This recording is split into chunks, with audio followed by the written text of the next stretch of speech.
how are you doing? So Teacher Kirsten's missing you a lot, so what I decided to do is this week we're learning about reptiles. So we're going to have a discussion about what reptiles are, what they do, where they come from. We're going to talk about our letter this week for all of my hippos, rhinos and tigers. Our letter is Qu. So that says Qu, quarrelsome queen, like queen. Quiet. We need to be quiet when mommy and daddy are working. And when it's sleep time, I hope you're all listening very nicely to mommies and daddies. I'm sure you're brushing your teeth and getting dressed and washing your hands. And remember to practice wearing your masks. Teacher Kirsten's also going to wear a mask for you. And we're going to have wash your hands properly. And then we're going to talk about reptiles this week as well. So I'm going to go into that in a little bit more detail later. But for now, I just wanted to say hi and to make sure that you're counting with your mommies and daddies. Please always count when you're playing hopscotch, when you're running outside. If you can, if you are in your gardens, you can count how many leaves there are. Please make sure you're keeping up your counting, and please make sure that you've been very good. And let's go into what a reptile is. So yeah, we have a beautiful snake. Look at their markings, and can you see their scales?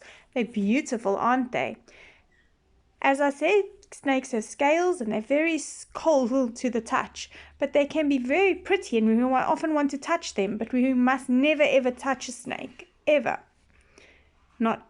Then you see, then they shed. So what happens is they get too big for their skin because they're growing big, and they have to take it off and they have to unwrap like a present so that they can wriggle nicely again. Then we have our lizards and our chameleons and our little geckos as well.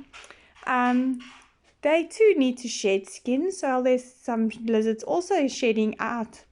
We have our crocodiles with their big teeth. They're a lot harder and scarier sometimes, and got very sharp teeth. They live in the wild, so luckily we don't have to worry about crocodiles.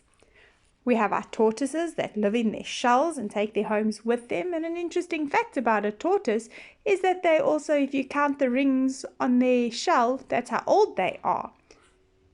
You have your turtles. They live underwater. That's the difference between a turtle and a tortoise. A tortoise lives on the land and a turtle lives underwater and can swim.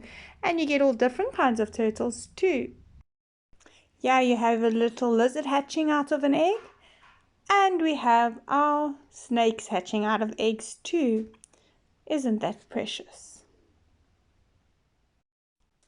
So boys and girls, now it's time to ask Mom and Dad on Teacher Kirsten's notes about what reptiles are.